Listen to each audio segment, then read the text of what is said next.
இந்த நாளிலும் உங்களோடு கூட இந்த வருடத்தில் 2026 நான் எப்படி இருக்கணும் இன்னும் சொல்ல போனால் தேவன் என்னை என்ன என்ன பண்ணுவார், என்னை எப்படி என்ன நடத்துவார் அப்படின்றத குறித்து நான் உங்களோடு கூட பகிர்ந்து கொள்ள விரும்புகிறேன்.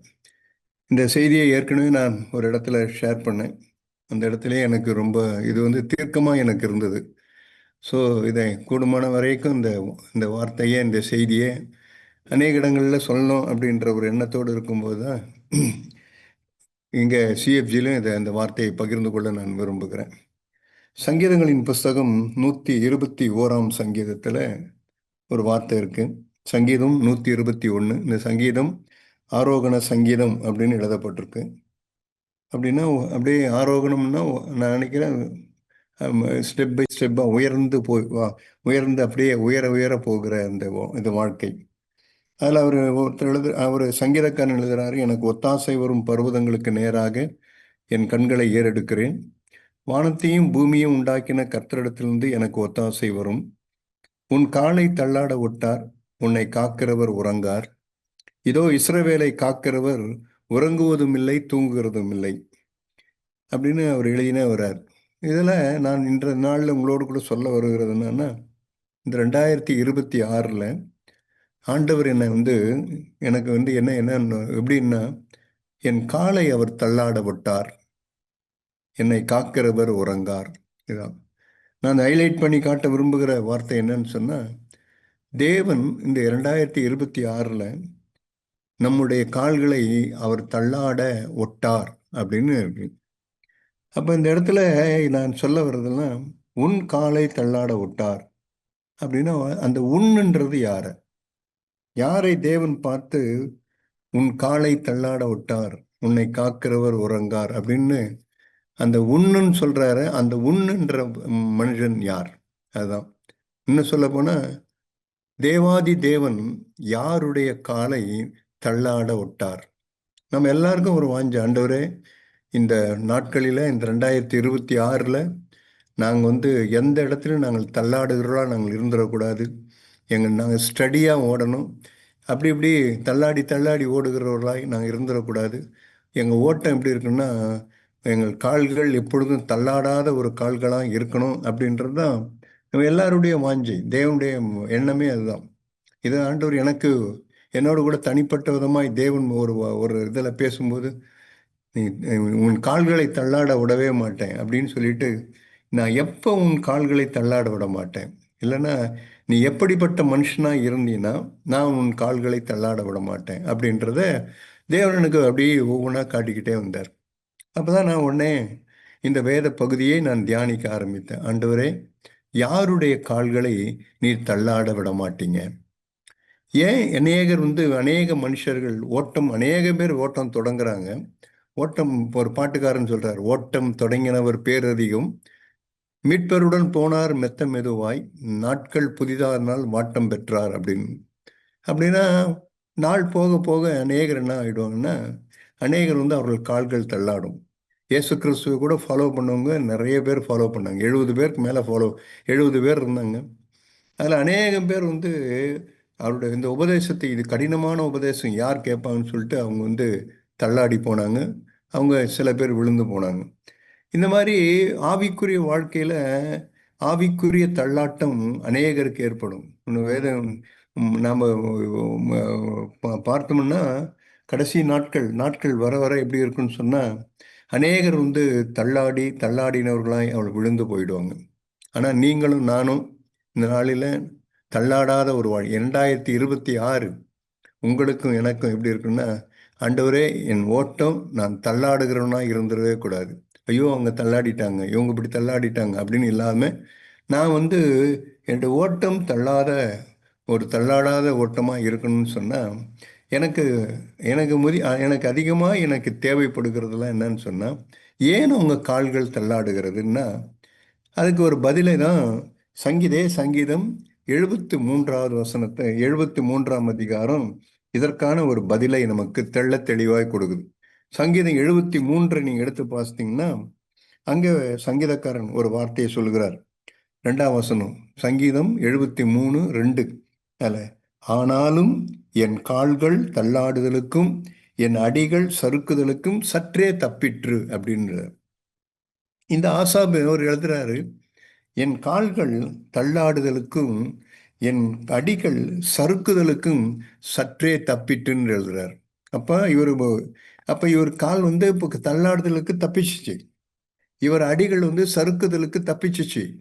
அப்படின்னா இவர் வந்து இவர் ஏதோ ஒன்று கண்டுபிடிச்சிருக்காருன்னு அர்த்தம். அப்புறம் அவர் எழுதுறாரு, அவர் எழுதி 18ஆம் வசனம், அதே 73:18, நிச்சயமாகவே நீர் அவர்களை சறுக்கலான இடங்களில் நிறுத்தி பாழான இடங்களில் விழப்பண்ணுகிறீர் அப்படின்னு எழுதுறாரு. அப்ப இவர் ஒரு ஏதோ இந்த 2ஆம் வசனத்திலிருந்து இந்த 18ஆம் வசனம் வரைக்கும் அவர் நடுவில் வந்து யாரோ ஒரு மனுஷனை சொல்றாரு. என்ன சொல்றாருன்னா, ஆண்டவரே என் கால்கள் தப்பிச்சிச்சு, ஆனா நீங்க அவர்களை நீங்க என்ன பண்ணுங்கன்னா சறுக்கலான இடங்களில நிறுத்தி பாழான இடங்கள்ல அவங்கள விட பண்ணீங்க. அவங்க அப்படின்னா என்ன அர்த்தம்னா, தள்ளாடி அவங்க வந்து சறுக்கலான இடத்துல இருந்து அந்த சறுக்கி அவங்க அப்படியே கீழே விழுந்துட்டாங்க அப்படின்னு எழுதுறாரு. அப்ப இவங்க யாரா இருப்பாங்க அப்படின்னா, இந்த இந்த வசனத்தை ரெண்டுக்கும் மூணாம் வசனத்திலிருந்து நம்ம வாசித்து பார்த்தோம்னா, இதுல ஒரு அவுட்லைனா ஒரு ஒரு ஒரு ஒரு நமக்கு ஒரு ஒரு வார்த்தை கிடைக்கும். என்ன வருதுன்னா, துன்மார்க்கர் வாழ்வை நான் காண்கையில் அவங்க மேல பொறாமை கொண்டேன்.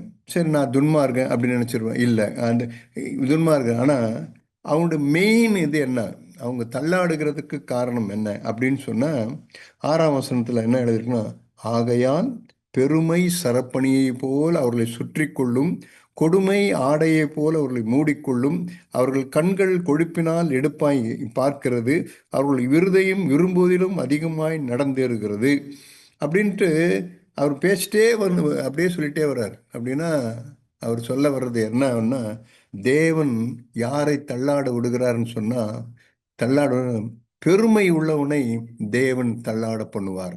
இதுதான் என்னுடைய ஆன்சர். அவர் சொல்ல 73ஆம் வசனத்தில் என்ன சொன்னா, நீங்களும் நானும் மனத்தாழ்மையா இருப்போம் சொன்னா, தாழ்மை உள்ளவனுடைய கால்களை தேவன் ஒரு நாளும் தள்ளாட விடவே மாட்டார். அதான் இதுக்கு ஆன்சரே, அதான், வேற ஒண்ணுமே கிடையாது. ஆன்சர் இதுக்கு என்ன, யாருடைய கால்களை தேவன் தள்ளாட விட மாட்டார், யாருடைய கால்களை தேவன் தள்ளாட விட மாட்டார்னா, யார் ஒருவர் தாழ்மையாய் மனத்தாழ்மையாய் இருக்கிறாங்களோ அவங்களுடைய கால்களை தேவன் ஒரு நாளும் தள்ளாட விடவே மாட்டார். இதுதான் அவர் சொல்ல 73ஆம் சங்கீதம் எனக்கு சொல்ல கொடுக்குறதுன்னா, அவங்க பெருமை இருக்குதுன்னு, பெருமை அவங்களை சரப்பணியை போல இருக்குது. அதனால தேவன் என்ன பண்ணார்னா, அவங்கள வந்து சறுக்கலான இடத்துல நிறுத்தி அவங்க கால்களை தள்ளாட பண்ணி அவங்கள வந்து கீழே தள்ளுறார். அதனால தான் அந்த சங்கீதக்காரன் 23ல் என் கால்கள் என் தள்ளாடுதலுக்கு சற்றே தப்பிற்று அப்படின்னு எழுதுறார். ஏன், எப்படி தப்பிச்சு, உங்க கால் எப்படி தப்புது?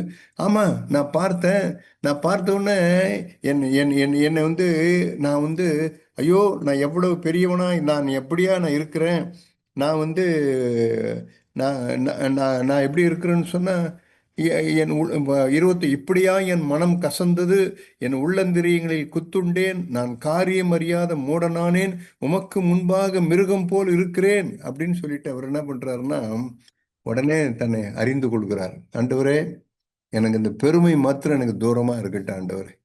நான் எப்பொழுதும் நான் வந்து தாழ்மையில நான் வளர்கிறவனா இருக்கணும். நம்முடைய மூத்த சகோதரன், நம்முடைய ஆவிக்குரிய தகப்பன் சகரியாபுரன் வந்து கடந்த 2025 வருடத்துல டிசம்பர் மாதத்துல நடைபெற்ற ஒரு கூட்டத்தில் ஒரு கூடுகையில் அவர் என்ன பேசினாருன்னு சொன்னா, இந்த 2026ல் நீங்க எல்லாரும் எப்படி இருக்கணும்னு சொன்னா, தாழ்மையில வளர்கிறவர்களா இருக்கணும் அப்படின்னு சொன்னார். அது வந்து வார்த்தை எனக்கு வந்து ஒளிவெட்டு போல என் இருதயத்தில் விழுந்தது. ஆண்டவரே, இந்த 2026ல் நாங்கள் ஒவ்வொருவரும், நீங்க மாத்திரமல்ல, அநேகர் நம்ம எல்லாரும், நீங்களும் நானும் எப்படி இருக்கணும்னு சொன்னா, தேவனுடைய தாழ்மையில மனத்தாழ்மையில வளரணும். தேவனுடைய தாழ்மையில நான் வளரும் போது என்ன ஒண்ணா, தாழ்மையில் நடக்கிற யாரா இருந்தாலும் சரி, அவர்கள் கால்கள் ஒரு நாளும் தள்ளாடவே தள்ளாடாது. ஸ்டடியா நிற்கும் அவங்க கால்கள். அவங்க வந்து அப்படியே ஸ்டடியா ஓடிக்கிட்டே இருப்பாங்க. நீ வேணா பாருங்க, நான் வந்து உங்களுக்கு தீர்க்கமாய் சொல்றேன் இந்த காரியத்தை. எப்பொழுதெல்லாம் நானும் எனக்கும் சொல்லிக்கிறேன், உங்களுக்கு மாத்திரமல்ல எனக்கும் சேர்த்து தான் சொல்றேன். எப்பெல்லாம் நான் மனமேட்டிமை அடைகிறேனும், அப்பெல்லாம் என்ன நடக்குன்னு சொன்னால் எனக்குள்ள ஒரு தள்ளாட்டம் வந்துட்டே இருக்கும். நான் மனமேட்டும் எப்பொழுதெல்லாம் எனக்குள்ள ஒரு பெருமை வருகிறது அப்படிலாம் இருக்கும்போது எல்லாமே தள்ளாடுவாங்க. நிறைய பேர் தள்ளாடுவாங்க எல்லாருமே. பிரதான தூதனாக இருந்தான். அவங்க கூட என்னன்னா நான் உயருவேன், உன்னதுக்கு மேலாய் போவேன் அப்படின்னு சொல்லும்போது அவனுடைய பெருமை என்ன பண்ணுதுன்னா அவனை தள்ளாட பண்ணுது. அவன் உயர போக போக அவனுக்கு தள்ளாட வந்துடுச்சு. தன்னை உயர்த்த உயர்த்த அப்படிதான் வரும். எப்பவுமே ஒரு இடத்துல இப்போ நம்ம உயர்த்த உயர்த்த என்ன ஒன்றா நான் தரையில் இருக்கிறவங்களுக்கு ஆபத்து இல்லை, நான் உயர போக போக தான் ஆபத்து வந்துட்டே இருக்கும். ஆகவே தான் நீங்கள் நானும் இந்த 2026ல் நீங்கள் நானும் நம்முடைய ஆவிக்குரிய தகப்பன் சொன்னது போல மனத்தாழ்மையில் நீங்கள் நானும் வளர்றவர்களாக இருக்கணும். சரி, இப்போ நான் வர்றதெல்லாம் நான் என்ன இது வரேன்னா, நான் மனத்தாழ்மை உள்ளவனா இல்லையா எப்படி கண்டுபிடிக்கிறது? சும்மா நான் பிரசங்கம் பண்ணுறதுனால நான் மனத்தாழ்மை உள்ளவன் ஆயிடுவேனா? இல்லை நான் மனத்தாழ்மையை குறித்து நான் இதுன்றதுனால நான் மனத்தாழ்மை ஆயிடுவேனா? நீங்களும் நானும் மனத்தாழ்மை உள்ளவர்கள் என்பதை நான் எப்படி கண்டுபிடிக்கிறது அப்படின்னா, இந்த இந்த இதுதான் இதுக்கு அடிப்படையே. மனத்தாழ்மையா இருக்கிறான்னு சொன்னா அவன் கால்கள் சறுக்காது, அவன் கால்கள் தள்ளாடாது, அவன் கால்கள் உறுதியாக இருக்கும். அவன் மனத்தாழ்மையா இல்லைன்னு சொன்னா அவனுடைய கால்கள் என்ன பண்ணணும்னா சறுக்க ஆரம்பிக்கும். அதுதான் ஒரு சங்கீதக்காரன் சொல்றார். இப்போ நீங்களும் நானும் மனத்தாழ்மை உள்ளவர்களா? இப்போ நம்ம தியானிக்கிறது என்னன்னு சொன்னால், நாம் தாழ்மையாக இருந்தோம்னா என் கால்கள் இந்த 2026ல் தள்ளாடாதவே தள்ளாடாது. சரி, அப்போ நான் தாழ்மையாக இருக்கிறேன் அப்படின்றத நான் எப்படி தெரிஞ்சுக்கிறது? நான் தாழ்மையாக நாணலை போல என்னை வணங்கி கொள்றதா? இல்லை நான் பேசுறதுனாலையா? இல்லை நான் பவ்யமாக நான் நயமாய் நான் பேசுறதுனாலையா நான் தாழ்மையாக இருக்கிறேன்னு சொல்லிடுறதா? தேவன் இருதயத்தை பார்க்கிறார். என்னதான் நான் எதுனாலும் கூட அந்தரங்கத்தை பார்க்கிற தேவன், நீ இவ்வளோ இதுவாக பேசுறியே, உன் பெருமை தான் இதுன்னு கூட எனக்கு சொல்லிக் கொடுப்பார். இப்போ நான் பார்த்த ஒரு நிறைய காரியங்கள் இருக்கு. எனக்கு ஆண்டவர் சொல்லி முத்தா 2 காரியங்கள். அது முத்தானது, அது மிகவும் அவசியமான காரியம். முத்தானது 2 காரியங்களை உங்களுக்கு சொல்லிக் கொடுக்குறேன். சங்கீதங்களின் புஸ்தகம் 35ஆம் அதிகாரம். சங்கீதங்களின் புஸ்தகம் 35ஆம் அதிகாரம். 35ஆம் அதிகாரத்தில் 12வது வசனம் பாருங்க. 35ஆம் அதிகாரம் 12. சங்கீதங்களின் புஸ்தகம் 35ஆம் அதிகாரம் 12வது வசனம். நான் செய்த நன்மைக்கு பதிலாய் தீமை செய்கிறார்கள், என் ஆத்துமா திக்கற்று போக பார்க்கிறார்கள். இந்த சங்கீதக்காரன் 35ஆம் சங்கீதக்காரன் சொல்றாரு, ஆண்டவரே நான் செய்த நன்மைக்கு பதிலாக தீமை செய்கிறார்கள் ஆண்டவரே. சரி, நீ நன்மைக்கு தீமை செய்கிறவர்கள் அப்படி இருந்தான்னா அதனால என்ன அப்படின்னா 6ஆம் வசனத்தில் பாருங்க. சங்கீதம் 35:6 யார் இவர்களை பற்றி இவர் சொல்ல வர்றாருன்னு சொன்னா, அவருடைய வழி இருளும் சறுக்கலுமாய் இருப்பதாக கர்த்தருடைய தூதன் அவர்களை பின்தொடருவானாக. அப்ப அவர் எழுதுறது என்ன எழுதுறாருன்னா, தேவனே இப்படிப்பட்டவருடைய வழி அவங்களுக்கு சறுக்குதலாய், இன்னும் சொல்ல போனா அந்த வழி அவர்களுக்கு தள்ளாடுதலாய் இருப்பதாக. அவர்கள் கால்களை நீங்க தள்ளாட பண்ணுங்க, அவர்கள் வழி அவளை சறுக்கி விடுங்க. அதனால தான் 73:2 தானே, என் கால்கள் சறுக்குதலுக்கு சற்றே தப்பிற்று அப்படின்னா, என் கால்கள் சறுக்கல, தள்ளாடல, என் கால்கள் தப்பிடது. எப்போ தப்பிச்சுன்னா, நான் நன்மைக்கு நான் தீமை செய்யாத மனுஷன் நான் இருக்கும்போது. நன்மைக்கு தீமை செய்யும் போது என்ன நடக்குன்னு சொன்னா, எப்போ ஒரு மனுஷன் அவன் நன்மைக்கு தீமை செய்கிறானோ அப்போவே அந்த மனுஷன் எப்படிப்பட்டவனா, அவன் பெருமை உள்ளவன், அவன் மனத்தாழ்மை உள்ளவன் கிடையாது. ஏன்னா மனத்தாழ்மையா இருந்தானா அவன் கால்கள் சறுக்காதே. ஆனா ஆண்டவர் என்ன சொல்றாருன்னா, அவன் கால்கள் சறுக்கட்டும் அப்படின்னு சொல்றாரு. ஏன் அவன் கால்கள் சறுக்கட்டும்? அவன் நன்மைக்கு தீமையை செய்தபடியினால் அவன் கால்கள் சறுக்கட்டும். இப்ப பாருங்க, அது மாதிரி கால்கள் தள்ளாடன ஒரு மனுஷனை காட்டுறேன் பாருங்க. 1 சாமுவேலின் புஸ்தகம் 28ஆம் அதிகாரம். 1 சாமுவேல் 28ஆம் அதிகாரம். 1 சாமுவேல் 28ஆம் அதிகாரம். 28ஆம் அதிகாரத்துல இங்க சவுலை குறித்து நாம் வாசிக்கிறோம். அந்த சவுலை குறித்து 28ஆம் அதிகாரம் 20வது வசனம். 1 சாமுவேல் 28:20. அந்நணமே சவுல் நெடுந்தாங்கிடையாய் தரையில் விழுந்து சாமுவேலின் வார்த்தையினால் மிகவும் பயப்பட்டான். அவன் இராப்பகல் முழுவதும் ஒன்றும் சாப்பிடாதிருந்தபடியினால் அவன் பலவீனமாய் இருந்தான்.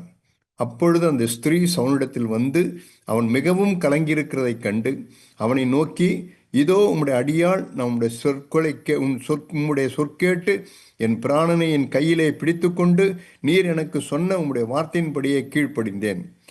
இப்பொழுதும் உம்முடைய அடியாளுடைய சொல்லை கேளும். நான் உமக்கு முன்பாக கொஞ்சம் அப்பம் வைக்கிறேன், அதை புசிப்பீராக. அப்பொழுது நீர் வழிநடந்து போகத்தக்க பலன் உமக்குள் இருக்கும் என்றாள். இது ஒரு ஸ்திரீ, அஞ்சனம் பார்க்கிற ஒரு ஸ்திரீ.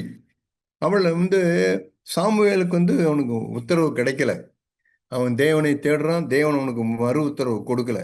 அவன் அப்புறம் பார்த்து அஞ்சனம் பார்க்கிறவன் குறி சொல்லுகிறவங்கள பார்த்து அங்கே போய் அவன் கேட்கும்போது அங்கே அந்த ஸ்திரீ சொல்கிறதை கேட்ட உடனே நெடுஞ்சாடையாய் அவன் கால்கள் நிக்கல, தள்ளாடுது. இன்னும் சொல்ல போனா பலன் இல்லை அவன் காலில். அதனால என்ன பண்றான்னா கால்கள்ல பொத்துன்னு கீழே விழுறான். அங்கே இங்க என்ன சொல்ல வரேன்னா சவுளுடைய கால்கள் தள்ளாடு போனது. ஏன் சவுளுடைய கால்கள் தள்ளாடுனது? சவுளுடைய கால்கள் ஏன் தள்ளாடுன்னு சொன்னா நன்மைக்கு பதிலாக தீமையை செய்கிற மனுஷனாக இருந்தபடினால அவன் கால்கள் தள்ளாட ஆரம்பித்தது. பெரிய கோலியாத் இருந்தான். அந்த கோலியாத்தை அடிக்க அவனால் முடியல. ஒவ்வொரு நாளும் போவான், அவன் என்ன மிரட்டுவான், கேட்டவொன்னு திரும்பி வந்துடுவான். எல்லாம் கால்கள் ஒன்று நிற்காது, யாராதுன்றதுன்னு தெரியாது. உடனே அங்கிருந்து தாவீது வருவான். தாவீது கேட்டவொன்னு தேவ வைராக்கியத்தினால் நிரப்பப்பட்டவனாய் அவன் என்ன பண்ணுவான்னா அந்த கோலியாத்தை சாகடிப்பான். சாகடித்து எல்லாரையும் தேவ பலத்தினால எல்லாரையும் மீட்டுக்கொள்வான். நன்மை செய்தான் தாவீது. ஆனால் நன்மை செய்த தாவீதுக்கு தீமை செய்யும்படிக்கு சவுல் என்ன பண்ணார்னா அவரை பின்தொடர்ந்து வந்து கொண்டே இருந்தார். தாவீதை எப்படியாவது கொண்டு போட்டணும், தாவீதை எப்படியாவது சாகடிச்சணும் அப்படின்னு சொல்லிட்டு சவுல் என்ன பண்ணனா ஒரு தெள்ளுப்பூச்சியை வேட்டையாடுகிறது போல சவுல் தாவீதை வேட்டையாடி கொண்டே இருந்தான். முடிவு என்ன திரும்ப முடிவு தான் அவன் கால்கள் தள்ளாட ஆரம்பித்தது. எனக்கு பிரியமான சகோதரனே சகோதரியே, எப்பெல்லாம் எனக்கு நன்மை ஒருவர் செய்திருக்க, நான் எனக்கு தீமை செய்யும்படி அவங்க இதுன்றாங்களோ அவங்க எல்லாரும் அவங்க கால்கள் தள்ளாட ஆரம்பிக்கும். நீதிமொழிகள் ஒரு வார்த்தை இருக்கு, தீமை செய்கிறவர்கள் தீமையை யோசிக்கிறவர்கள் தவறுகிறார்கள் அல்லவோ, நன்மை செய்கிறவர்களுக்கோ கிருபையும் சத்தியமும் உண்டுன்னு எழுதப்பட்டிருக்கு. தீமையை யோசிக்கிறது, ஒரு நன்மை செய்திருக்கான், அந்த நன்மைக்கு பதிலாக அவர்களுக்கு தீமையை யோசித்து கொண்டிருக்கிறது. எனக்கு ஒரு நன்மையை செய்திருப்பாங்க, அந்த நன்மைக்கு பதிலாக நான் என்ன பண்ணுறேன்னா தீமையை யோசிக்கிறது. அந்த தீமையை யோசிக்கும் போது என்ன ஒன்றா நான் எனக்கு தவறுவார்கள், இன்னும் சொல்ல போனால் தள்ளாடுவார்கள், அவங்க தள்ளாடுவார்கள். எப்பெல்லாம் எனக்கு தீமையை நான் யோசிக்கிறனும், எந்த இடத்துலையும் நீதிமொழிகளில் அந்த வார்த்தை அப்படி எழுதப்பட்டிருக்கும். தீமையை யோசிக்கிறவர்கள் தவறுகிறார்கள், அவங்க தள்ளாடுவார்கள். இன்னும் சொல்ல போனால் அவங்க கால்கள் தள்ளாட ஆரம்பிச்சிடும். ஏன்? அவங்க சதா தீமையே அவங்க யோசித்து கொண்டிருக்கிறாங்கன்னு அர்த்தம். அவங்களுக்கு அந்த அந்த தீமையான எண்ணங்கள் வந்துட்டே இருக்கும். சரி, இந்த தீமையை நான் மேற்கொள்றது எப்படி? அதுதான் பவுல் ஒரு வார்த்தை, அப்போஸ்தலனாகிய பவுல் ஒரு வார்த்தையை சொல்லுவார். அவர் ரோமர்கள் நிருபம் 12ஆம் அதிகாரம், ரோமர் 12:21 வாசித்து பாருங்களேன். ரோமர் 12:21 அவர் ரோமர் 12:21 அப்போஸ்தலனாகிய பவுல் இப்படி எழுதுவார். 12ஆம் நீங்க நீ ரோமர் 12ஆம் அதிகாரம் 21ஆம் வசனம், 21ஆம் வசனத்துல நீ தீமையினால வெல்லப்படாமல் தீமையை நன்மையினால வெல்லு அப்படின்னா, இதுதான். நான் ஒரு தீமையினால வெல்லப்படக்கூடாது. தீமையை நான் வெல்லப்படாம நான் தீமையை என்ன பண்ணணும்னா நன்மையினால நான் வெல்ல ஆரம்பிக்கணும். பிரியமானவர்களே, இது நிறைய இருக்கு வேதத்தில். அது மாதிரி தீமைக்கு தீமை செய்யாத, இன்னும் சொல்ல போனால் பழிக்கு பழி வாங்காத. ஒரு தீமை செய்திருக்காங்க, இந்த 2026 இப்படி வரும். உடனே எனக்கு தீமை செய்தாங்க, ஆகவே நான் அவங்களுக்கு தீமை செய்ய போகிறேன். தீமைக்கு தீமை செய்யாமல் தீமையை நன்மையினால இன்னும் சொல்ல போனால் நீ தீமையினால வெல்லப்படாமல், நீ தீமையினால வெல்லப்படாமல் தீமையை நன்மையினால வெல்லு அப்படின்னு எழுதப்பட்டு. பைபிள் வேதத்தில் ஒரு வார்த்தை, ஒரு தீர்க்கதரிசி இருக்காரு. அப்போ அந்த தீர்க்கதரிசி அவர் பார்ப்பாரு. அந்த பார்த்த உடனே அங்கே எதிரி சீரிய தேசத்தார முற்றுகை போடுவாங்க. அப்போ அந்த இருக்கிற அந்த வேலைக்காரன் கேட்பான், எஜமானே எல்லாம் முற்றுகை போட்டானுங்க, நம்ம எல்லாம் அழிஞ்சிட போகிறோம், அவ்வளோதான், நம்ம எல்லாருமே இதாகிடுவோம் அப்படின்னு சொல்லும்போது அவர் என்ன பண்ணுவார்னா உடனே அவர் ஜெபம் பண்ணுவார். ஆண்டவரே இவன் கண்களை திறந்தருளும்னு சொல்லுவார். உடனே அக்கினிமயமான ரதங்கள் சுற்றி இருக்கிறதை அவங்க பார்ப்பாங்க. பார்த்த உடனே தீர்க்கதரிசி அந்த அந்த போர் சேவகர்கள் அந்த எல்லாரையும் கூப்பிட்டு போய் அவங்கள என்ன பண்ணுவாங்கன்னா, அவன் வந்து எல்லாரையும் யாரை பார்த்து தேடுறீங்கன்னு சொல்லுவாங்க. அவங்க வந்து நாங்கள் இன்னார் இன்னாரு நாங்கள் தேடுறோம் அப்படின்னு. இது அங்கங்கே தான் இருக்குது, வாங்க போகலான்னு சொல்லிட்டு அவர் வழி கூட்டின்னு வருவார். அப்போ வழி கூட்டின்னு வந்த உடனே அவங்க எல்லாரும் என்ன பண்ணுவாங்கன்னா, உடனே அவங்க வந்து அவங்கள அந்த தேசத்துக்குள்ளே கூப்பிட்டு வருவாங்க. கூப்பிட்டு வந்து அந்த ராஜா வந்தவுடனே, ஆண்டவனே நான் இவர்களை கொல்லட்டுமா, நான் இவர்களை அழித்து போடட்டுமா அப்படின்னு கேட்பாரு. கேட்டவுடனே அவர் என்ன சொல்லுவாருன்னா, இல்லை இல்லை நீ அதெல்லாம் ஒன்றும் பண்ணாத, இவங்களுக்கு எல்லாருக்கும் தடபுடலாக ஒரு விருந்து கொடு அப்படின்னுவார். உடனே இவன் என்ன பண்ணுவாருன்னா, உடனே அவங்க அவருக்கு வந்து எல்லாருக்கும் நல்ல சாப்பாடு, அன்றைக்கி எல்லாருக்கும் நல்ல சாப்பாடு கொடுப்பாரு. எல்லாரும் சாப்பிட்ட உடனே வேதம் என்ன எழுதுக்குன்னா, அதுக்கப்புறம் அந்த மனுஷர்கள் ஒருவரும் அந்த தேசத்துக்குள்ளே வரவே இல்லை அப்படின்னு எழுதும். ஏன் வரல? தீர்க்கதரிசி என்ன பண்ணாருன்னா, அவர்களுக்கு தீமைக்கு செய்யல, எங்களை அழிக்க வந்துட்டீங்களா, எங்களையடா வெட்ட வந்தீங்க, ஆண்டவரே இவங்க எல்லாருக்கும் குருட்டாட்டத்தை கொடுங்க அப்படின்னு சொல்லிட்டு இப்போ எல்லாரையும் கூப்பிட்டு எல்லாரும் வெட்டுங்கடா, இவங்க எல்லாம் கண்ணெல்லாம் குருடாகி போச்சு, எல்லாரும் வெட்டுங்கன்னு அவர் சொல்ல. அதுக்கு பதிலாக அவர் என்ன பண்ணாருன்னா, அவங்கள கூப்பிட்டு வந்து அவங்களுக்கு தேவையான சாப்பாடை கொடுத்து அவங்கள வந்து அனுப்பிச்சி விட்டார். தீமையை நன்மையினால அன்றைக்கு வென்றார். வேதனது சீரியாவின் அது வந்து அதற்கப்புறம் அந்த தேசத்துக்கு வரவே இல்லை அப்படின்னு எழுதப்பட்டிருக்கு. எதனால? இதனால் தீமையை வந்து தீமையினை வந்து நன்மையினால வென்று காட்டுகிறது. அந்த தீமையினால் ஒரு நன்மையை வென்று காட்டுகிறது. நான் ஏற்கனவே சொல்லியிருக்கிறேன் உங்களுக்கு ஒரு கதை ஒன்று சொல்லியிருக்கிறேன். ஒரு சீன தேசத்துலேயோ ஜப்பான்லேயோ ஏதோ ஒரு இடத்துல 2 சகோதரர்கள், கிறிஸ்துவ சகோதரர்கள் 2 பேர் இருந்தாங்க. அவங்க 2 பேருக்கும் மலைப்பாங்கான இடத்துல ஒரு லேண்ட் இருந்தது. அது கீழே இன்னொரு தேவனை அறியாத ஒரு மனுஷனுடைய நிலம் இருந்தது. இந்த 2 சகோதரர்களும் போயிட்டு மேலே இருக்கிற அந்த நிலத்துக்கு தண்ணி பாய்ச்சிட்டு வீட்டுக்கு போன உடனே இந்த கீழே இருக்கிற இந்த மனுஷன் என்ன பண்ணுவான்னா, அந்த மடையை உடச்சி விட்டு அந்த தண்ணியெல்லாம் தன்னுடைய நிலத்துக்கு பாய்ச்சிக்குவான். இந்த சகோதரர்கள் பார்த்தாங்க, ஐயோ இந்த மனுஷன் இப்படிலாம் நமக்கு தீமை செய்கிறானே, நம்ம வயிறெல்லாம் காஞ்சி போதே அப்படின்னு சொல்லிட்டு, சரி இந்த மனுஷன் கூட என்ன பண்ணுறது அப்படின்னு சொல்லாமல் அவங்க என்ன பண்ணாங்கன்னா போய் ஜெபம் பண்ணாங்க. ஜெபம் பண்ண உடனே ஆண்டவர் அவங்களுக்கு ஒரு ஞானத்தை கொடுத்தார். ஆண்டவரே இப்படிப்பட்டவர்களுக்கு தான் ஞானம் வெளிப்படும். தீமைக்கு தீமை செய்யணும்னு நினைக்கும் போதெல்லாம் ஞானம் வெளிப்படாது. ஆண்டவரே நான் தீமைக்கு நன்மையை செய்யணும்.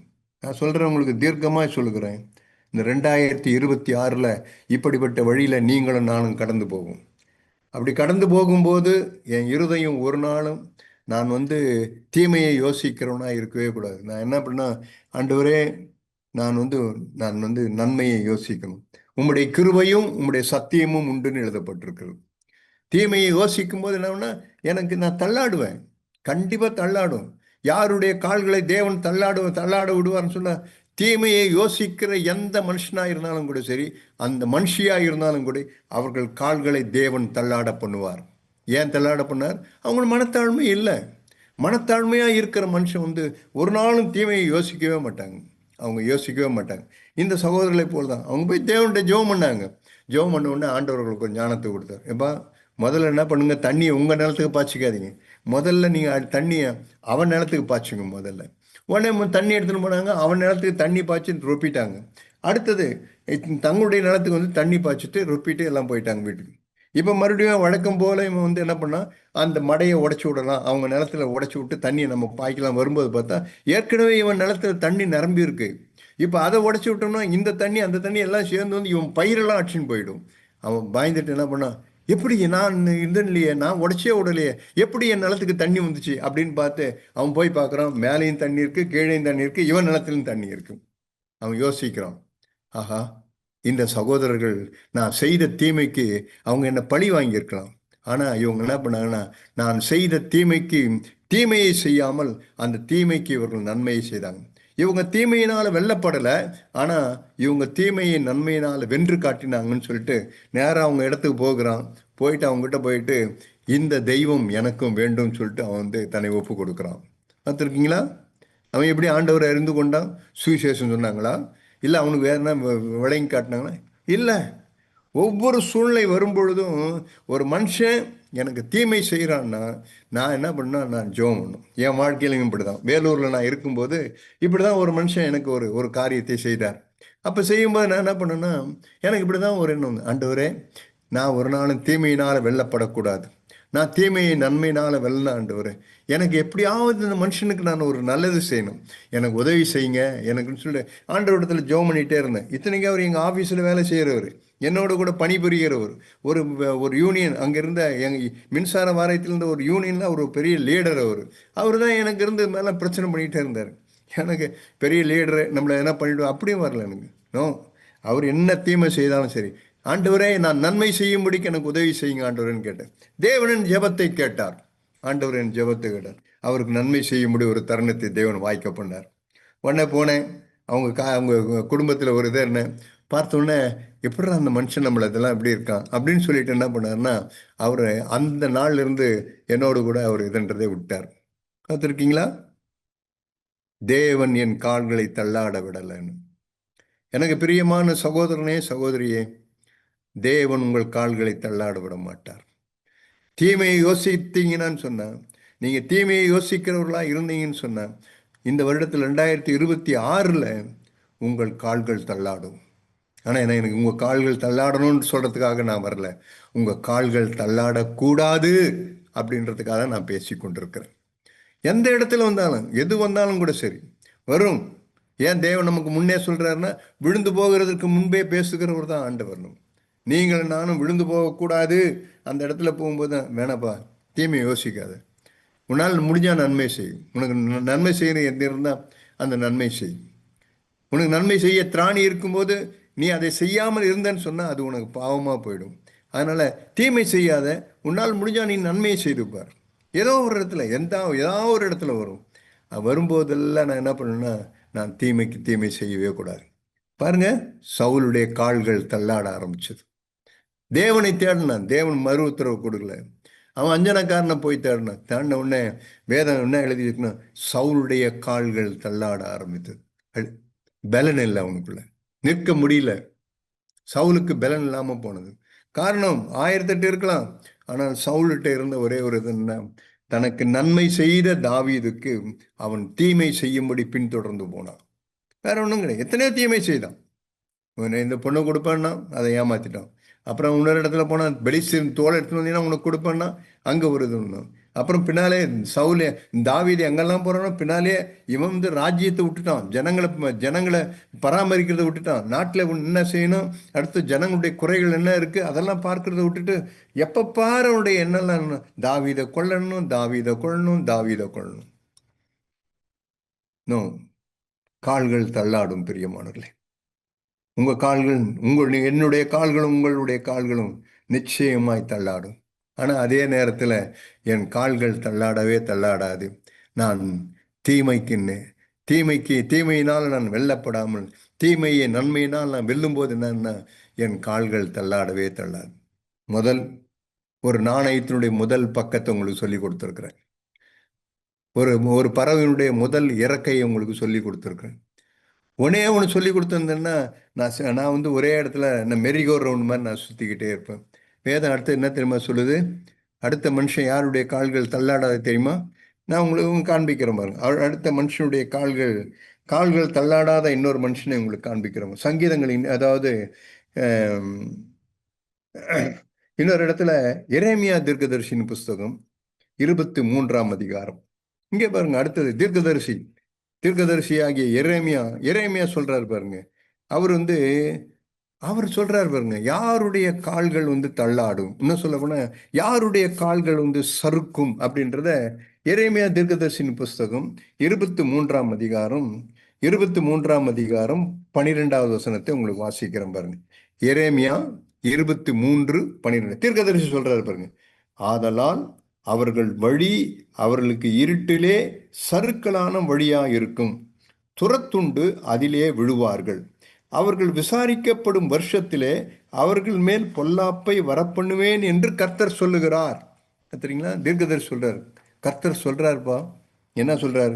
அவர்கள் வழி அவர்களுக்கு இருட்டிலே சறுக்கலான வழியா இருக்கும்.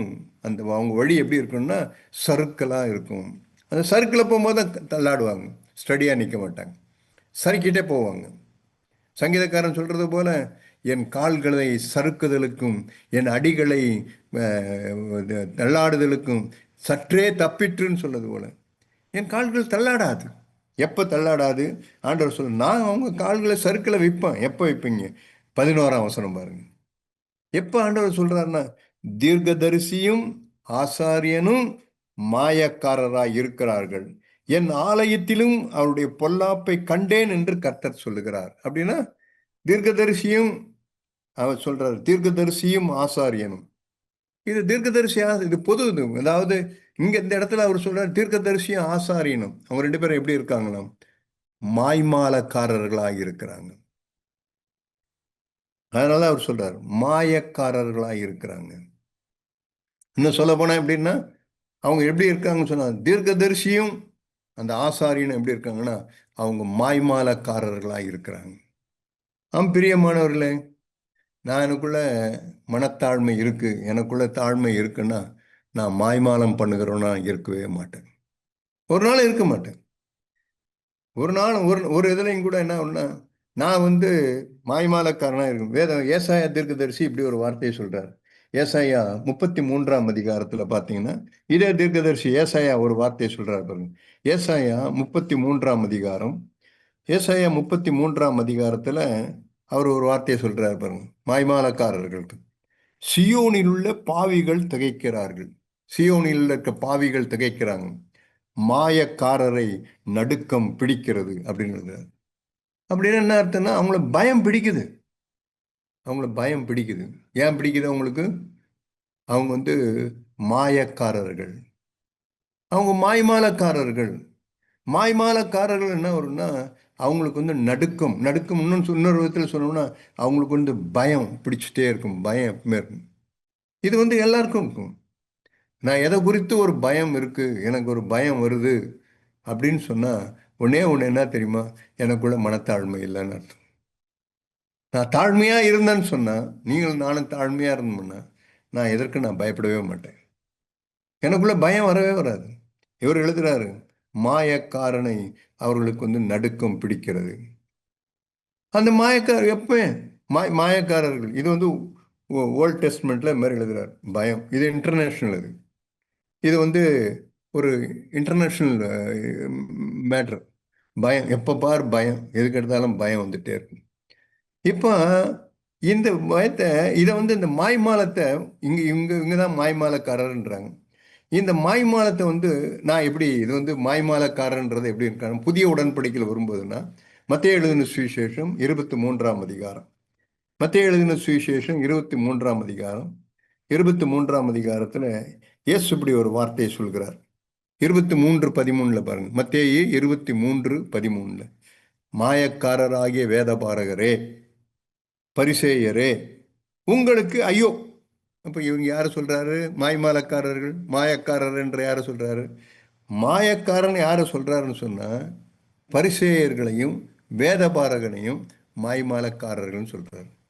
இன்னும் சொல்ல போனா, நான் எப்படி இதுன்னா, எப்பெல்லாம் உங்ககிட்டையும் எங்கிட்டையும் பரிசேயத்தனம் இருக்கும், அந்த பரிசேயத்தனம்லாம் எதை குடிக்குதுன்னு சொன்னா, நான் ஒரு மாய்மாலக்காரன், வேற ஒன்றும் கிடையாது. அதனால ஆண்டவர் அந்த அந்த வார்த்தையை சொல்றார். பரிசேயன்களையும் வேதபாரங்களையும் பார்த்தோன்னே, பரிசேயர்களை பார்த்தோன்னே, நீ பரிசேயன், உங்ககிட்ட பரிசேயத்தனம் இருக்கு அப்படின்னா, தேவனுடைய வார்த்தை எனக்கு என்ன சொல்லுன்னா, நான் மாய்மாலம் பண்றேன்னு. என்கிட்ட பரிசேயத்தனம் இருக்கிற வரைக்கும் என்ன பண்ணா, எனக்குள்ள பயம் இருந்துட்டே இருக்கும். பரிசேயத்தனம் நீ என்ன எல்லாருமே உங்ககிட்டயும் எங்கிட்டையும் எப்பெல்லாம் உங்ககிட்டயும் எங்கிட்டையும் ஒரு பரிசேயத்தனம் இருக்குதுன்னா, உடனே அந்த பரிசேயத்தனம் என்ன வரும்னா, எனக்குள்ள ஒரு பயத்தை கொண்டு வந்துட்டே இருக்கும். அந்த பரிசேயர்கிட்ட இருந்த முதல் இது என்ன தெரியுமா? அவங்ககிட்ட இருந்த பரிசேயர்கிட்ட இருந்த இது என்ன, அவங்க காரியம் என்ன தெரியுமா? 4ஆம் வசனம் பாருங்க. 23:4 பரிசேயர்கிட்ட, சுமப்பதற்கு பாரமான சுமைகளை கட்டி மனுஷர் தோல் மேல் சுமத்துகிறார்கள், தாங்களோ ஒரு விரலினாலும் அவர்களை தொடமாட்டார்கள். அவங்ககிட்ட இருக்குதுன்னா, அவங்ககிட்ட வந்து ஒரு மனதுருக்கம் இருக்கவே இருக்காது. இன்னும் சொல்லப்போனா இரக்கம் இருக்கவே இருக்காது அவங்ககிட்ட. அவங்க வந்து என்ன சொல்லுவாங்கன்னா, பாரமானதை அவங்க அவங்க வந்து பாரமான சுமைகளை அவங்க மேல என்ன பண்ணும், சுமத்தி கொண்டே இருப்பாங்க. ஆனா அவங்க கையில தொடமாட்டாங்க. ஆனா அவங்க என்ன பண்ணுவாங்கன்னா, அவங்க ரூல் பண்றவங்களா இருப்பாங்க. அவங்க அதிகாரிகள் போல இருப்பாங்க. ஆளுகை செய்யக்கூடிய இதெல்லாம் வந்துடும். ஆமா. இதெல்லாம் இதெல்லாம் நம்ம வந்து எப்பெல்லாம் எனக்குள்ள மனத்தாழ்மை இல்லையோ, அப்பெல்லாம் எனக்குள்ள என்ன வரும்னா, நான் ஆளுகை செய்யணும், நான் ஆளுகை செய்யணும், நான் ஆளுகை செய்யணும் அப்படின்னு வந்துட்டே இருக்கு. நான் வந்து வேலைக்காரனா இருக்கணும்னு வராது. நான் வந்து ரூல் பண்ணணும். நான் வந்து இதணும் அப்படின்னு அவன் பாருங்க உடனே சுமையை மேலே வைக்கிறான். அட நீ இவ்வளவு இருக்கிறன்ட்டு சரி 2 பேரும் பகிர்ந்து கொள்வோம் அப்படின்னு நினைக்கிறேன் பாருங்க. இல்லை, இரக்கம் இருக்கவே இருக்காது. அவங்களோட மனதுருக்கம் இருக்கவே இருக்காது. இதெல்லாம் எதை எதை குறிக்குது? இவர்கள்லாம் பரிசேயர்கள் இவர்கள். அது நீ யாராக இருந்தாலும் நானாக இருந்தால் கூட அதுதான். நானாக இருந்தாலும் கூட அது வந்து தேவன் என்ன பார்த்து சொல்லுவார், நீ பிரசங்கிக்கலாம், ஆனால் நீ பிரசங்கிக்கிற நீயே ஒரு பரிசேயன் அப்படின்னு ஆண்டவர் சொல்லுவார். நீயே ஒரு பரிசேயன். ஏன்னா உங்கள்கிட்ட மனதுருக்கம் இல்லை, உங்கள்கிட்ட இரக்கம் இல்லை, உங்கள்கிட்ட இரக்கம் இல்லை. ரெண்டாவது அது மாத்திரமல்ல, அடுத்த வசனம் பாருங்க, அதான் மிகவும் பயங்கரமான வசனம். அது என்ன சொல்ல, தங்கள் கிரியைகளெல்லாம் மனுஷர் காண வேண்டும் என்று செய்கிறார்கள். தங்கள் காப்பு நாடாக்களை அகலமாக்கி தங்கள் வஸ்திரங்களின் தொங்கலை பெரிதாக்கி விருந்துகளில் முதன்மையான இடங்களையும் ஜெப ஆலயங்களில் முதன்மையான ஆசனங்களையும் சந்தை வெளிகளில் வந்தனங்களையும் மனுஷரால் ரபி ரபி என்று அழைக்கப்படுவதையும் விரும்புகிறார்கள். அப்படின்னா அப்படின்னா என்ன அர்த்தம்னு சொன்னா, இவங்க வந்து எப்படி இருப்பாங்கன்னு சொன்னா பாருங்க, இதெல்லாம் மனத்தாழ்மை இல்லாதவங்ககிட்ட இருக்குல்ல ஒரு இது. அவங்க வந்து எப்படி சொல்லுவோம், முதன்மையான இடம். அவங்க அவங்க எப்பவுமே வந்து மறைந்திருக்க மாட்டார்கள். தங்களை வந்து என்ன பண்ணுவாங்கன்னா பிரபலப்படுத்தி காட்டுவாங்க. இப்ப எதெல்லாம் வந்து எப்பெல்லாம் என்னை வந்து பிரபலப்படுத்தி காட்டணும், என்னை வந்து நான் பிரபலப்படுத்தணும் அப்படின்னு சொல்லும்போது என்னன்னா, பிரபலம் ஒரு நாளும் உங்களை பற்றி எரிய பண்ணவே பண்ணாது. நல்லா தெரிஞ்சுங்க. எப்பெல்லாம் எனக்குள்ள உங்களுக்குள்ளும் நான் பிரபலமா இருக்கணும் அப்படின்ற ஒரு எண்ணம் வருதோ, அந்த பிரபலம் ஒரு நாளும் என்னை பற்றி எரிய பண்ணவே பண்ணார். எப்படி சொல்றீங்க? யோவான் தான், இயேசு கிறிஸ்து யோவானை பார்த்து ஒரு சொன்னார். யோவான் பார்த்தீங்களா இல்லப்பா, அவன் எரிந்து பிரகாசிக்கிற விளக்காய் இருந்தான். அவனுடைய அந்த எரிந்து பிரகாசிக்கிற விளக்காய் இருக்க அவனிடத்துல, அவனுடைய அந்த இதுல வந்து நீங்க கலிகூற நீங்க மனதா இருந்தீர்கள்னு எழுதுறாரு. அப்ப யோவான் எப்படி வந்து எரிந்து பிரகாசிக்கிற விளக்கா இருந்தாரு? அது யோவானுக்கு மட்டும்தானா? எனக்கு இல்லையா? வேதம் என்ன சொல்லுதுன்னா, இயேசு இயேசுவை போலவே பிதா என்னை நேசிக்கிறாருன்னு எழுதப்பட்டிருக்கு. இயேசுவை எப்படி பிதா நேசித்தாரோ அதே போல அவர் என்னையை நேசிக்கிறார்னு எழுதப்பட்டிருக்கு. அப்போ யோவான் எரிந்து பிரகாசிக்கிற விளக்கா இருந்தானா, அப்ப யோவானுக்கு மட்டும்தான் அது பொருந்துமான்னா இல்லை, எல்லாருக்கும். அது எல்லாருக்கும் பொருந்தும். நீங்களும் நானும் எரிந்து பிரகாசிக்கிற விளக்கா இருக்க முடியும். அந்த வெளிச்சத்தில் அந்த இதில் வந்து கலிகூற மனதாக இருந்தார்கள் அப்படின்றது தேவன் அதை செய்ய முடியும். அப்படின்னா யோவான்கிட்ட இருந்தது என்னன்னா, யோவான்கிட்ட இருந்தது எப்படி, யோவான் என்ன சொன்னார்னா, நான் சிறுகவும் அவர் பெருகவும் விரும்புகிறேன். அதான் யோவான்கிட்ட இருந்தது. யோவான் என்ன சொன்னார்னா, நான் என்னை பிரபலப்படுத்த மாட்டேன். நான் எவ்வளவுக்கு எவ்வளவு நான் சிறுகிறனோ, எவ்வளவுக்கு எவ்வளவு நான் சிறியவனாக இருக்கிறனோ அவ்வளவுக்கு அவ்வளவு தேவன் என்னிலே பெருகுவார். இதுதான் காரணம். பிரியமானவர்களால் யோவான் எரிந்து பிரகாசிக்கிற விளக்காக இருந்தான். யோவான் எரிந்து பிரகாசிக்கிற விளக்காக இருந்தான்னு காரணம் என்ன சொன்னா, யோவான் எப்பொழுதும் தன்னை மறைத்து கொள்கிற மனுஷனாக இருந்தான். தன்னை வந்து பிரபலப்படுத்தி காட்டல. அந்த ஆவி அவனுக்குள்ள இருந்தனால்தான் அவன் வந்து பற்றி எரிகிற மனுஷனாக இருந்தான். நான் மறுபடியும் உங்களுக்கு சொல்லுகிறேன். நான் வந்து உங்களுக்கு இதுவாக சொல்றேன். உங்க கால்கள் தள்ளாடக்கூடாதுன்ற ஆதங்கத்தில் சொல்றேன். பிரபலப்பன் எப்பவுமே என்ன பண்ணுன்னா, உங்களை வந்து பற்றி எரிய பண்ணாது உங்க இருதயத்தை. உங்க இருதயம் வந்து, நான் இப்போ நிறைய இருக்கும் என்னுடைய ஜபத்தில் ஒரு ஜபம்னா, ஆண்டவர் பாரு, Lord set my heart on fire Lord அப்படின்னு. ஆண்டவரை என் இருதயத்தை நீ வந்து பற்றி எரிய பண்ணுங்க ஆண்டவரை, பற்றி எரிய பண்ணுங்க. என் இருதயம் எப்பொழுதும் உண்மை நோக்கி பற்றி எரிகிறதா இருந்து கொண்டே இருக்கும். என் இருதயம் குளிந்துடக்கூடாது. அப்போ இருதயம் பற்றி எரியணும் அப்படின்னு சொன்னால், நான் சொல்கிறேன், பிரபலத்துக்கு விலகி இருங்க நீங்கள் எல்லாரும். நீங்களும் நானும், ஆண்டவரே நான் பிரபலமாக இருக்க நான் விரும்பவே மாட்டேன். இப்படி பிரபலமாக இருக்க இயேசுனுடைய சகோதரர்கள் இதை சொல்கிறாங்க. இயேசுவை பார்த்து வேதத்தில் இயேசுவின் சகோதரர்கள் சொல்கிறாங்க, இயேசுவை பார்த்து, ஏன் இங்கே நின்றுட்டு உக்காந்துக்கிறீங்க, போங்க அங்கே போய் வெளியே போய் உங்களை காண்பீங்க. பிரபலமாக இருக்க விரும்புகிற யாரும் அந்த ரங்கத்தில் ஒன்றும் செய்ய மாட்டான் அப்படின்னு சொல்லிட்டு இயேசுனுடைய சகோதரர்கள் இயேசுவை பொறுத்து சொல்கிறாங்க. பார்த்துருக்கீங்களா? வேதத்தில் பிரபலமாக இருக்க விரும்புகிற யாரும் என்ன பண்ண மாட்டாங்கன்னா அவங்க அந்தரங்கத்தில் ஒன்றுமே செய்ய மாட்டாங்க. பிரியமானவர்களே, பிரபலமாக இருக்க விரும்புகிறவங்களாம் அவங்க அந்தரங்கம் அசூசியாக இருக்கும். வெளியரங்கு நல்லா இருக்கும், வெள்ளை அடிக்கப்பட்ட கல்லறை என்று சொல்றது போல வெளியே எனக்கு நல்லா இதுவாக இருப்போம். ஆனால் அவனுடைய அந்தரங்கம் எப்படி இருக்குன்னு சொன்னால் அசூசியாய், எலும்புகள் அப்படிலாம் நிறைந்ததாய் அசூசியாய் அவங்க இருந்து கொண்டே இருக்கும். அது பிரபலம் அப்படி மாதிரி பண்ணிடும். பிரபலம் அது மாதிரி பண்ணும். பிரபலம் கால்களை தள்ளாட பண்ணும். இங்க பாருங்க, ஆண்டவர் சொல்லிட்டார், பரிசேயம் பாணின்னு மாய்மாலக்காரன். இந்த பரிசேயத்தனம், நீ இது மாதிரி உன்னை பிரபலம் பண்ணி காட்டுறது, உன்னை நீ ஈவு இறக்கம் இல்லாமல் இருக்கிறது, இதெல்லாம் என்ன உன்னை மாய்மாலக்காரன். அதான் ஆண்டவர் சொன்னார், பரிசேயரே, வேதபாரகரே, உங்களுக்கு மாயக்காரராகிய பரிசேயரே, மாய்மாலம் பண்ற பரிசேயனே அப்படின்னு ஏன் சொன்னாருன்னு சொன்னா, அது உன் கால்களை தள்ளாட பண்ணுவது. உங்கள் கால்களை என் கால்களை. ஆகவே தான் சொல்லுகிறேன், இந்த நல்ல நாளிலும் கூட உங்க எல்லாருக்கும் சொல்லுகிறேன், உங்கள் கால்களை தள்ளாட விட்டார். ஒரு நாளும் உங்கள் கால்களை தள்ளாடவே விட்டார். அதனால அந்த 121ஆம் சங்கீதம் உங்களுக்கு ஒரு இந்த 2026 உங்களுக்கு உங்களை பார்த்து தேவன் உன் காலை தள்ளாட பண்ணும் விட்டார்.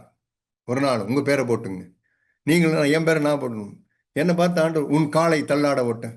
ஓ பிரைஸ் தி லார்ட். ஆண்டவரே, என் காலை தள்ளாட மாட்டேன். 26 ஒரு நாள் என் கால்கள் தள்ளாடாத. எஸ், உன் கால்கள் ஒரு நாளும் தள்ளாடவே தள்ளாட. நீ எப்போ எப்படி இருக்கணும்னு சொன்னா, மனத்தாழ்மையில நீ வளர்ந்து கொண்டே இருக்கணும். நீ மனத்தாழ்மையில வளருகிறாய் என்பதை எதை நீ எப்படி உன்னை ப்ரூவ் பண்ணணும்னு சொன்ன, ஒரு நாளும் நீ தீமைக்கு தீமை செய்கிற மனுஷனா இருக்கவே கூடாது. நீ தீமையினால வெல்லப்படவும் கூடாது. அந்த தீமையை நீ என்ன பண்ணா, நன்மையினால் நீ வென்று காட்டுகிறவனா இருக்கணும். இது ஒரு இது ஒரு இது ஒரு ஒரு ஒரு ப்ராஜெக்ட் மாதிரி தான். இது ஒர்க் அவுட் பண்ணிட்டேன். நான் தீமையை ஜெயிச்சிட்டேன், இப்போ எனக்கு இருக்கும் இல்ல, வரும். இனிமேல் தான் வரும், இனிமேல் தான் வரப்போகுது. காலாட்களோடு தீர்க்கதரிசி சொல்லும்போது, காலாட்களோடு ஓடும்போதே உன்னை இழைக்க பண்ணிட்டாங்கன்னா நீ குதிரைகளோடு கூட நீ எப்படி ஓடுவாயின்னு கேட்குறாரு. இப்போ அடுத்து நான் குதிரையோடு கூட போய் ஓடணும், எனக்கு வரும் நிறைய தீமைகள், நிறைய வரும். பவுலுக்கு வந்தது பாருங்க, கண்ணனாகி அலெக்சாந்தர் எனக்கு வெகு தீமை செய்தான். உடனே பவுல் என்ன பண்ணாரு? உடனே அவனுக்கு எதுனாரா? இல்லை. அவனுக்கு ஏதோ படிக்க படி வாங்கினாரா? இல்லை. அவர் சொன்ன, கண்ணனாகி அலெக்சாந்தர் எனக்கு வேண்டாம், எவ்வளோ நன்மை செய்தம்பா, அந்த நன்மைக்கு அவன் தீமை செய்தான்பா. எவ்வளோ இருக்கு எனக்கு பிரியம். இது மாதிரி வேதத்தில் நிறைய காரியங்கள் இருக்கும். அவங்க நன்மைக்கு, அவர் செய்த நன்மைக்கு தீமையை செய்தவர்களாம் பார்த்துட்டு அவங்க கால்கள்லாம் என்னாச்சுன்னா கால்கள் தள்ளாட ஆரம்பித்தது. தேவன் அவர்களை சறுக்கலான இடத்துல நிறுத்தினார். அவங்களுடைய எல்லாமே இதாகிட்டாங்க.